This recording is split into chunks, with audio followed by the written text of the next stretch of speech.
Fico honrado com o convite e feliz por poder partilhar um pouco da palavra do Senhor com vocês nessa noite.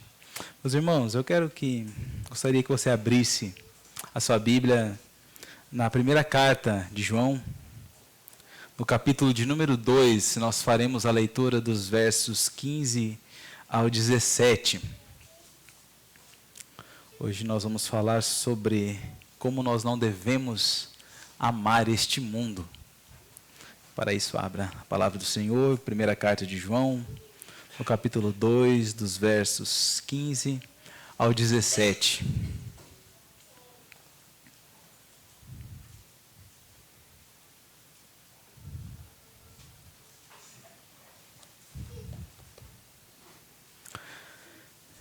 Diz assim a palavra do Senhor: Não ameis o mundo, nem as coisas que há no mundo.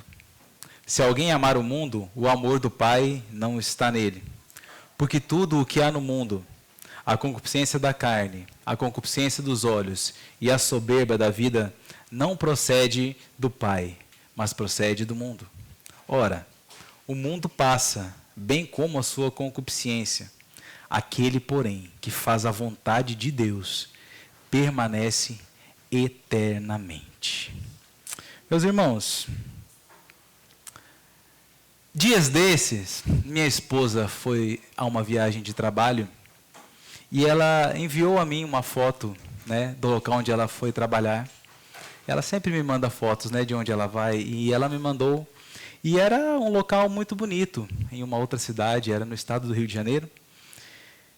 Eu quero que você imagine comigo um gramado muito verde, um vasto gramado verde. Pense, uma manhã de sol, muito bonita, o céu muito azul, aquele gramado verde, muito bonito, muito bem aparado, sabe? Quando você vê aquela grama cortadinha, plana, bonitinha, que se você pisar naquela grama, você chega a sentir o cheiro da grama amassada, né? Você já viu quando corta a grama, que vem aquele cheiro de grama cortada?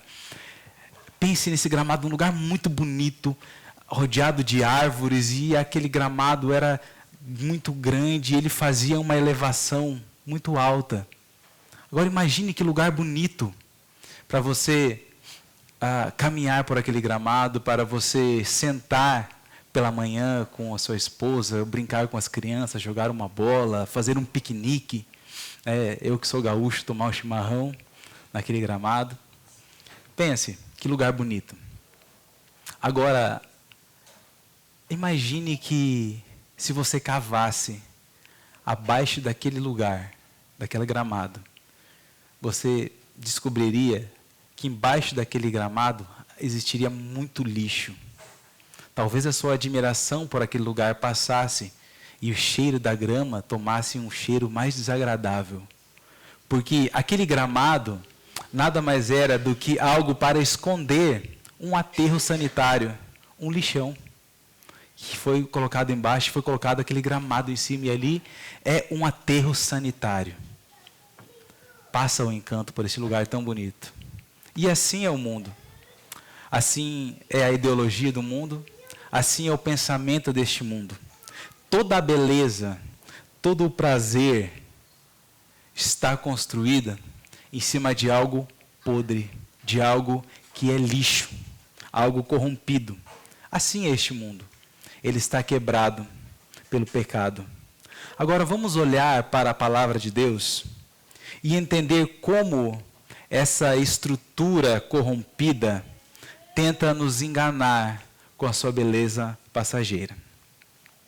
Nós sabemos que João, ele escreve as suas cartas para combater algumas heresias, para combater algumas ideias e alguns ensinos que estavam rondando a igreja de Cristo naquele momento.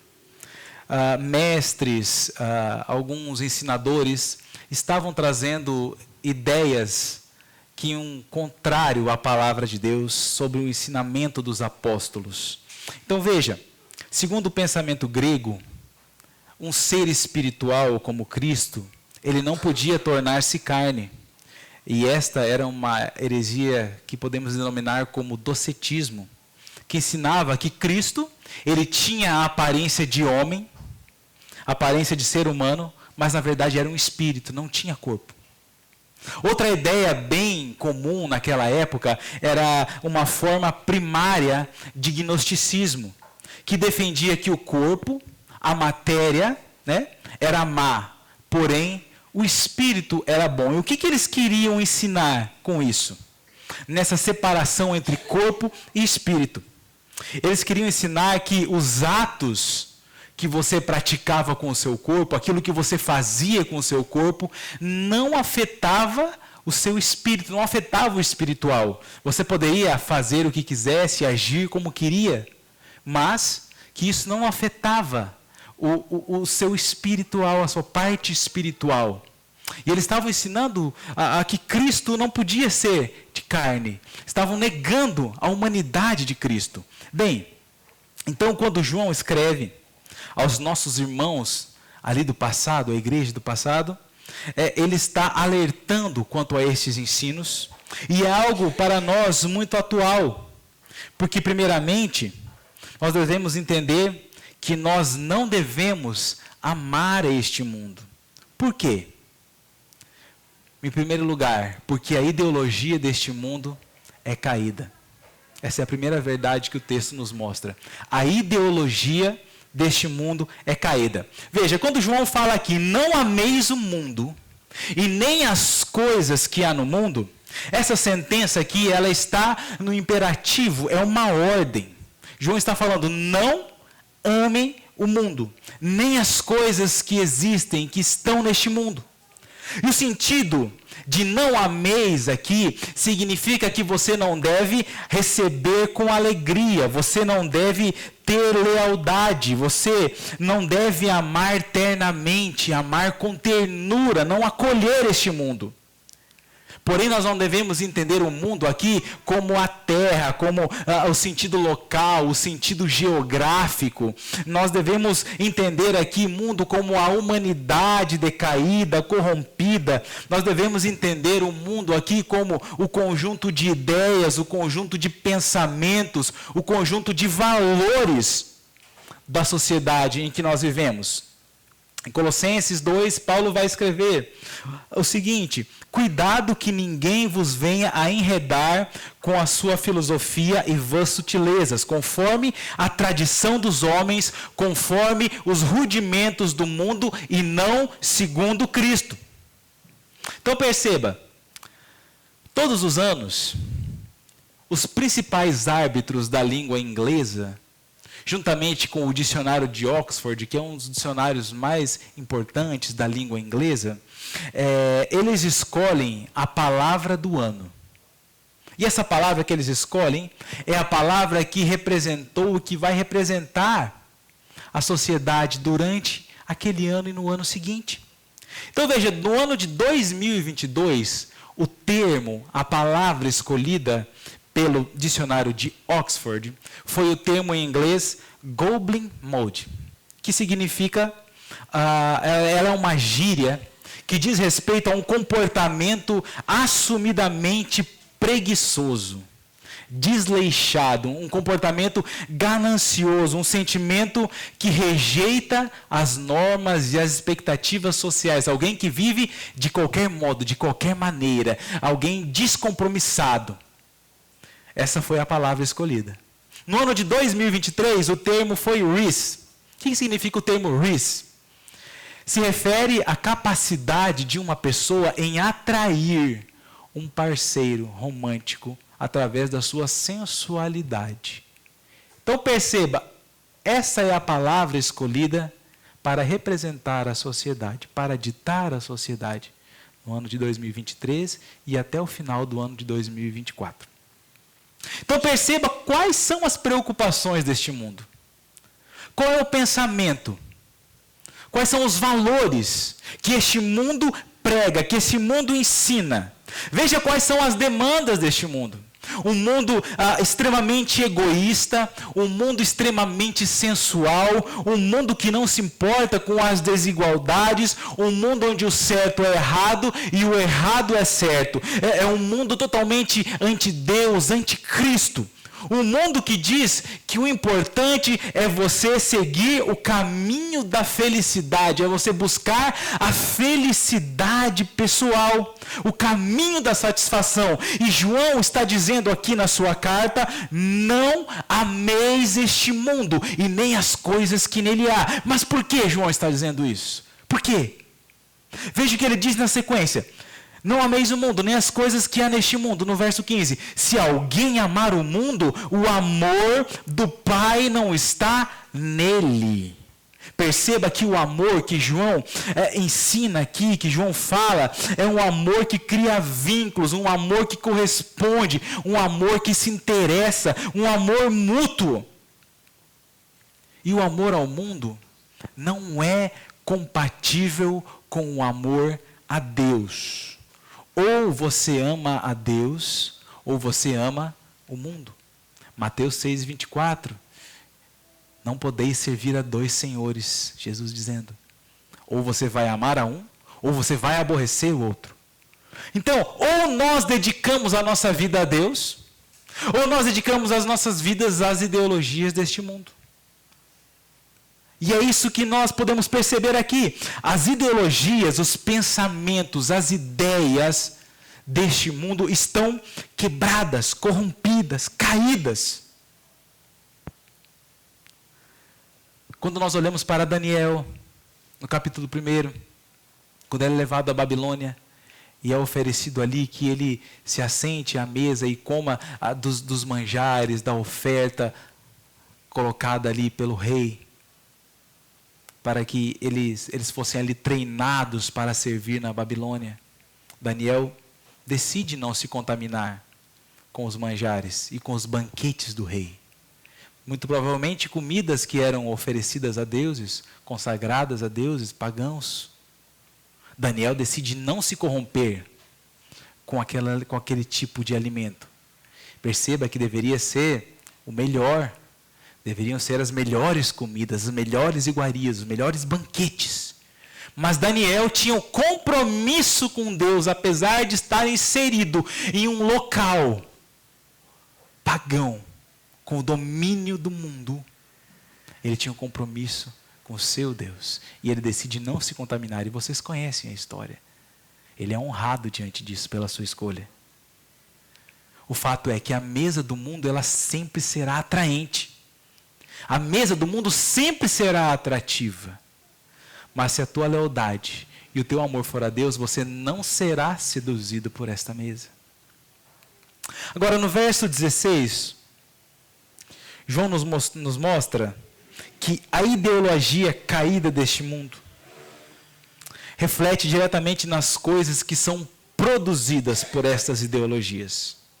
Portanto, nós também não devemos amar este mundo, porque a expressão de tudo o que há no mundo está corrompida. Primeiramente, as ideologias deste mundo são caídas. Se as ideologias são caídas, a expressão do fruto de tudo que resulta dessas ideologias também é corrompida, também é quebrada. Veja, João fala no verso 16, porque tudo que há no mundo, é certo que Deus criou muitas coisas boas, muitas coisas legítimas, com as quais nós podemos nos alegrar e desfrutar delas com sabedoria. Lazer, descanso, comida, relacionamento íntimo, todas essas coisas foram criadas por Deus e o homem pode desfrutar delas, desde que nós não façamos delas ídolos do nosso coração. Agora, o que João está falando aqui, quando ele fala tudo que há no mundo, ele está falando da totalidade, da extensão de todas as ideias, de todos os pensamentos, de todas as atitudes, de todas as ações deste mundo corrompido. Quando ele fala tudo, ele está mostrando que não há nada de proveitoso nos rudimentos, nas atitudes, nas ideologias deste mundo. Que tudo está contaminado, quebrado, deformado pelo pecado.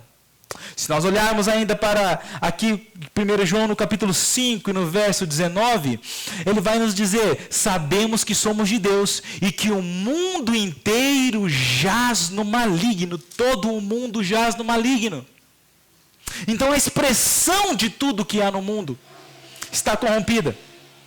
E agora perceba que no verso 16, João vai nomear algumas dessas coisas que estão contaminadas e que fazem com que o homem ame mais a este mundo do que a Deus. Vamos ver aqui, verso 16: porque tudo que há no mundo, a concupiscência da carne, a concupiscência dos olhos e a soberba da vida. Então João aqui nos fala de três coisas. Primeiro ele fala da concupiscência da carne. O que é essa concupiscência? O que significa a palavra concupiscência? Ela é um intenso desejo, uma vontade ardente, uma vontade desenfreada. Mas um desejo de quê? Uma vontade de quê? Um desejo do quê? De satisfazer a carne. E a carne aqui, João está falando que é a sede do pecado e da rebelião contra Deus. João está falando da carne contaminada, manchada, inclinada, do pendor da carne para o pecado. Em Gálatas 5, Paulo escrevendo aos Gálatas, ele dá uma lista de obras da carne. Você lembra disso? Lá em Gálatas 5? Ele fala das obras da carne e do fruto do Espírito. Gálatas 5, Paulo nos dá essa lista de obras da carne. Ele vai falar de pecados de natureza sexual, a impureza, a lascívia, a prostituição. Ele vai nos falar de pecados diretamente contra Deus, feitiçaria, idolatria. Ele vai nos falar de pecados contra o próximo, inimizades, contendas, ciúmes, discórdias. Ele vai nos falar de pecados contra o próprio corpo, bebedices, glutonaria. Paulo nos dá essa lista de obras da carne, que satisfazem a nossa carne. E aqui João está falando que a concupiscência da carne, em relação a este mundo, aos desejos deste mundo. Então todas as coisas desta lista, elas são irrelevantes para o pensamento mundano e secular. Tanto faz se você as comete ou não. Tanto faz se você as pratica ou não. Desde que você seja feliz. Desde que você esteja bem com isso. Desde que você esteja satisfeito com isso. Desde que isso esteja te satisfazendo, te dando prazer, te dando alegria. Agora eu te falo o seguinte. Se você está amando ou praticando alguns itens dessa lista de Gálatas 5, eu preciso dizer que você não ama Deus, mas você ama o mundo. E quando eu falo de estar praticando, eu não estou falando de você pecar vez ou outra, de você cair vez ou outra, porque nós, enquanto neste mundo, caminhamos em busca da santificação, e sabemos que ela não é um processo completo e perfeito, porque estamos nos santificando dia após dia, vez ou outra vamos pecar. Mas eu estou falando de viver isso como o modus operandi, como uma prática diária, como algo que você ama, como algo que você gosta, como algo que já te cauterizou, e tanto faz se você vir à igreja e na segunda você praticar algo disso e seguir esse ciclo infindável. Isso revela que você ama mais a este mundo e os pensamentos deste mundo do que a Deus. Você precisa, meu irmão, identificar essas paixões, identificar esses amores corrompidos e lançá-los aos pés de Cristo. E correr para a cruz de Cristo. Você precisa se livrar disso hoje. Hoje. João vai nos falar da concupiscência dos olhos, o desejo ardente dos olhos. Significa aquele que tem olhos cobiçosos, aquele que tem olhos malignos. Mas mais do que isso, significa ter um desejo intenso por ser assim. João está falando sobre o desejo de contemplar, de olhar aquilo que agrada aos olhos. Em Mateus 6:22, Jesus vai nos falar sobre os olhos. Se os teus olhos forem bons, todo o teu corpo será luminoso. Se os teus olhos forem maus, todo o teu corpo estará em grandes trevas. Quando nós olhamos para Gênesis 3, nós vemos Eva. E que o texto fala? Que ela viu o fruto e que o fruto era agradável aos seus olhos. Perceba, aquilo que o mundo oferece para você é agradável aos olhos. O mundo não vai te oferecer algo ruim. O diabo não vai te ofertar coisa ruim, coisa desagradável aos teus olhos. Ele vai ofertar coisas que são agradáveis, que você vai bater os olhos e vai falar: uau, isso parece muito bom. Davi, ao ver Batseba tomando banho, ele a desejou, porque ela era formosa aos seus olhos. Tem uma frase de um pastor, Josemar Bessa. Ele diz o seguinte: Sansão sempre seguiu os seus olhos, ele terminou cego. E eu pergunto a você, o que você tem colocado diante dos teus olhos? Tudo que você olhar com a concupiscência deste mundo te conduzirá à morte. E pode ser a morte terrena, a morte física, a morte espiritual, mas o pior de tudo, a morte eterna. Nós devemos tirar os nossos olhos daquilo que o mundo oferece. Às vezes olhamos com um olhar cobiçoso, com um olhar desejoso, sentimos inveja. E é pelos olhos. Mas nós devemos olhar para Cristo. Tirar os nossos olhos deste mundo, dos prazeres ilusórios deste mundo, e olharmos para Cristo, que é o autor e o consumador da nossa fé. Olharmos para Cristo, olharmos para a cruz de Cristo. Não olhe para este mundo, não olhe para as ofertas deste mundo, não deseje aquilo que o mundo te oferece, mas olhe para a cruz de Cristo. Quando você olha para a cruz de Cristo, para o Cristo crucificado, para o Cristo morto e ressurreto, a cruz está vazia. A cruz revela o amor de Deus por você. E a cruz revela o quanto eu e você precisamos deste amor e o quanto nós somos depravados. Porque um inocente foi esmagado por conta da nossa concupiscência, dos nossos olhos, dos nossos olhares, dos nossos desejos. Mas graças a Deus que Ele ressuscitou e nós somos ressuscitados com Cristo. Estamos em Cristo e podemos ter vitória olhando para Cristo, para a cruz de Cristo. João nos fala também aqui da soberba da vida. O que é essa soberba da vida? A soberba da vida nada mais é do que uma certeza vazia. Nada mais é do que um sentimento de arrogância e de confiança em seus próprios recursos. É uma atitude que leva a pessoa a confiar na estabilidade das coisas terrenas. Isso é a soberba da vida. Pessoas que agem dessa maneira, elas estão reconhecendo o mundo como o árbitro final de suas vidas. Pessoas que agem com soberba da vida estão validando o senhorio e o domínio do mundo e do pensamento mundano sobre as suas vidas. É aquela pessoa que confia em si mesma, que confia na sua própria força, nos seus próprios recursos, na força do seu próprio braço. Nós temos por aí os coaches da vida ensinando que você é capaz, que você é plenamente dotado de poderes, que é somente você declarar, você se levantar e tomar uma atitude que você vai vencer.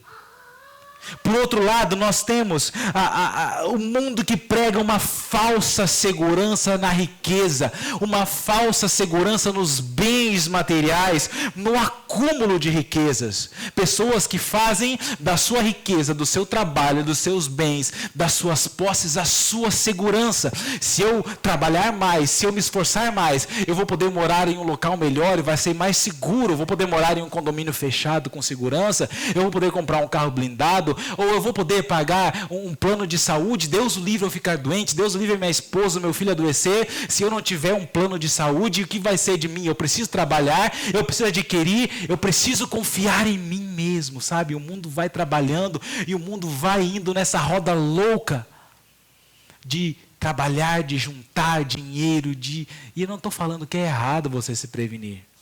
Eu não estou dizendo que é errado você ter uma segurança. Mas o errado é você colocar o foco, é você colocar a sua segurança final nos seus bens, na riqueza ou em coisas. Lá em Lucas, no Evangelho de Lucas, Jesus conta uma parábola sobre um homem que estava armazenando e construindo celeiros para armazenar as suas sementes, os seus grãos, e ele começa a fazer os celeiros, reconstruindo esses celeiros maiores para acumular os seus bens, e esse homem fala assim: então direi a minha alma, estás farta de bens, tem em depósitos muitos bens, por muitos anos descansa e come com fartura. Porém Deus diz a este homem: louco, esta noite te pedirão a tua alma, e o que tu tens guardado para quem será? De nada adianta nós granjearmos nesta terra, nós nos esforçarmos nessa terra para firmar a nossa segurança nessa terra, nos bens materiais. Quando nós colocamos a nossa expectativa em coisas, quando nós colocamos a nossa expectativa em bens ou em pessoas, nós estamos colocando as nossas expectativas em coisas que têm prazo de validade determinado. E ele vence, e ele acaba, e ele se finda. Dinheiro acaba, casas se vão, se perdem, pegam fogo, o banco toma, você é assaltado. Se você bota confiança em uma pessoa, amigos podem te trair. Dinheiro pode acabar, emprego, você pode ser demitido, amanhã sua empresa pode entrar em falência, você ser demitido. E se você tiver a sua expectativa nessas coisas, o que será do teu coração? Agora a palavra está nos chamando aqui a colocarmos as nossas expectativas em Deus, em Cristo Jesus. Porque este mundo é passageiro, mas Deus não. Isso nos leva ao próximo ponto. João nos ensina aqui: as ideologias deste mundo estão caídas, primeiramente. Consequentemente, por essas ideologias estarem caídas, ele vai nos mostrar então que as expressões dessas ideologias estão corrompidas e afetam as ações deste mundo, os comportamentos do homem. E finalmente, João vai nos mostrar que nós não devemos amar a este mundo, porque este mundo é passageiro. Essa é a terceira verdade que João nos mostra no verso 17. Ora, o mundo passa, bem como a sua concupiscência. Aquele, porém, que faz a vontade de Deus permanece eternamente. João inicia o verso 17 aqui com essa conjunção ora, que quer dizer, de fato, outro sim. Não somente isso, não somente esse mundo é quebrado, mas como ele passa. E a sua concupiscência, os seus desejos desenfreados, os seus prazeres desenfreados passam. João está dizendo que todas as ideologias, pensamentos e afeições deste mundo, bem como as suas vontades e desejos, são passageiros e transitórios. Veja, quando eu morava no Mato Grosso, lá nós temos 2 estações, com chuva e sem chuva. Então, são 6 meses de chuva e 6 meses sem chuva. Então, logo que eu cheguei lá, eu cheguei bem na época da seca. Então, são 6 meses sem chuva. E vindo do Rio Grande do Sul, né? Frio, então chego naquele calorão. E aí, calor, passou o primeiro mês, segundo mês e nada de chuva. E de repente, teve um dia que começou a se armar o tempo, sabe? Armou o tempo para chuva, escureceu o céu, veio aquele vento gostoso no meio daquele calor, as folhas, né, correndo, tudo, varrendo aquele monte de folha, aquele vento gostoso. Eu pensei, vai chover, que maravilha. E eu já saí para fora de casa, sentei numa cadeira lá fora e fiquei esperando a chuva, né? Eu vou tomar um banho de chuva hoje para refrescar desses 43 graus de Cuiabá. E veio aquele tempo, armou, e trovão, e barulho de chuva, e de repente caiu 3 pingos. Um pingo aqui, um outro ali, outro lá. E passou toda aquela nuvem e foi embora. E não veio a chuva.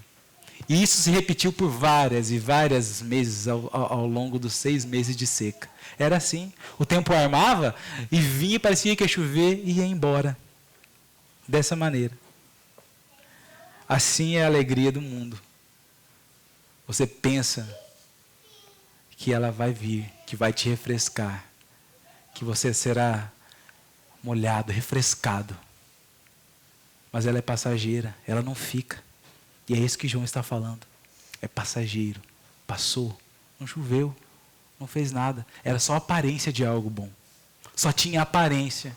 Tinha barulho de chuva, tinha jeito de chuva, tinha vento de chuva, tinha nuvem de chuva, mas não era chuva. E esse é o mundo passageiro que nós vivemos. João está chamando a nossa atenção aqui para a brevidade deste mundo.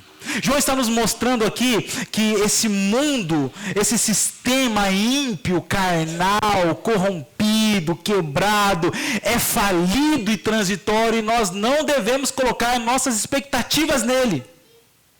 Não devemos firmar a nossa esperança neste mundo, porque ele é passageiro.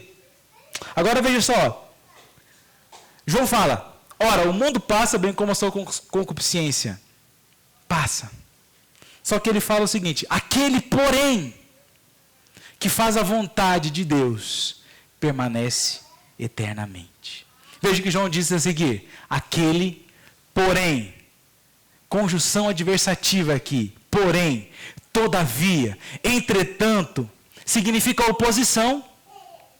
Isso aqui ele está se opondo ao mundo passageiro. Aquele, porém, que faz a vontade de Deus e que não faz a vontade do mundo, aquele que não pensa como este mundo, que não olha como este mundo, que não deseja como este mundo, que não vive como este mundo, não é soberbo como este mundo, que não se amolda aos padrões deste mundo, mas faz a vontade de Deus, este sim, não é passageiro, mas permanece eternamente.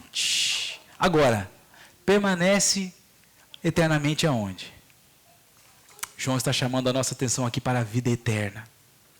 Aquele que faz a vontade de Deus, que cumpre os propósitos de Deus, que segue os mandamentos de Deus, permanecerá. E a palavra permanecer aqui usada por João nos dá a ideia de ficar em um lugar e ser sustentado continuamente neste lugar.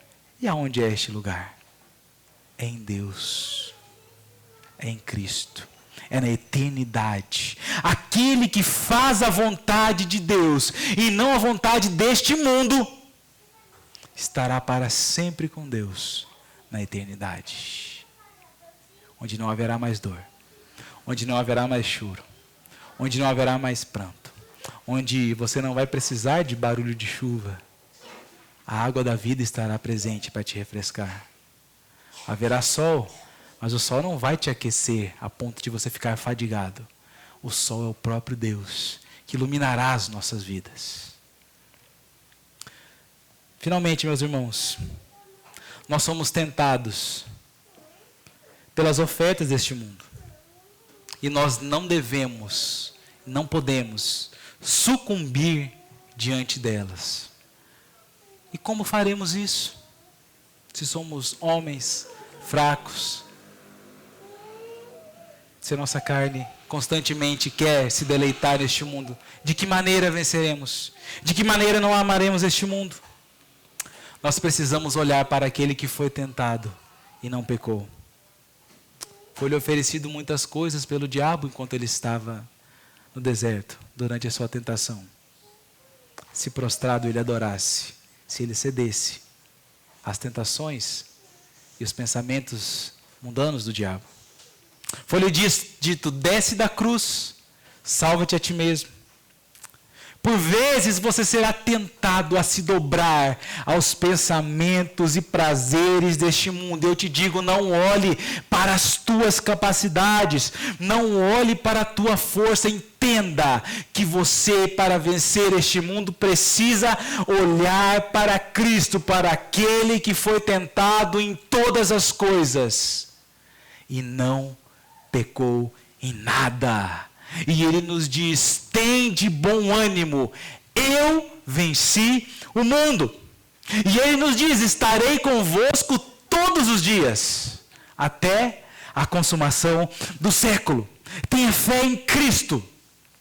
1 João no capítulo 5, no verso 4, ele diz, o que é nascido de Deus vence o mundo. E esta é a vitória que vence o mundo, a nossa fé. A fé em Deus, a fé em Cristo Jesus, o Cristo ressuscitado, o Cristo sem pecado, o Cristo de palavras doces e eternas, o Cristo, o nosso Salvador, o nosso Redentor, o nosso justificador. A propiciação pelos nossos pecados. O Cordeiro que foi morto, mas ressuscitou, e está sentado à destra de Deus Pai. O Cristo vitorioso, o Cristo vencedor, que venceu este mundo. E é na vitória de Cristo que eu e você podemos vencer este mundo. Que Deus abençoe a sua vida. Vamos orar ao Senhor. Pai querido, Pai amado, na tua presença estamos neste dia, Senhor. Ó Pai, sabemos que por muitas e muitas vezes somos tentados a amar este mundo. Sabemos, ó Pai, que muitas e muitas vezes nosso coração se alegra com aquilo que vemos. O nosso coração se alegra com os banquetes oferecidos. Ah, Senhor, tem misericórdia de nós, Pai. Para que nós possamos vencer este mundo, esse sistema quebrado, esse sistema corrompido, esse sistema falido. Senhor, precisamos da Tua graça, Pai. É somente através do sacrifício do Teu Filho amado Jesus, é somente através da morte e ressurreição de Cristo, que pagou pelos nossos pecados, que aplacou a ira que viria sobre nós, é que podemos vencer. Dá-nos força, Pai. Amanhã, os teus filhos irão para o trabalho. Os teus filhos irão para os seus relacionamentos diários. Amanhã, muitos vão para a escola. Muitos vão para os seus cursos. Muitos vão para o trânsito. Pai, concede graça a cada um para vencer o mundo. Para vencer o pecado, a vencer a si mesmo, a vencer os desejos da carne, os desejos dos olhos, a soberba desta vida, Senhor, o constante, Senhor amado, a constante luta que vivemos de achar que podemos fazer alguma coisa pelas nossas próprias forças, Pai. Mostra-nos, Pai, que é na força do Teu braço, que é na cruz do Teu Filho, é que podemos vencer este mundo. Assim nós oramos, ó Pai, obrigado pela Tua vitória que vence o mundo. No nome do Teu amado Filho Jesus é que pedimos essas coisas. Amém.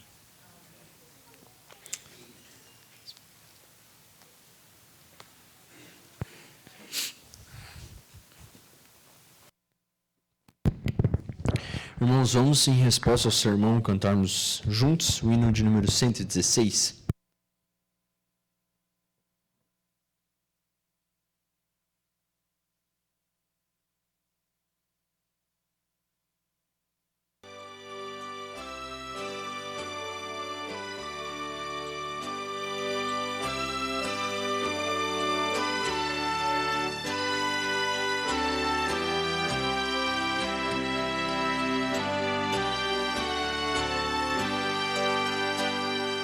My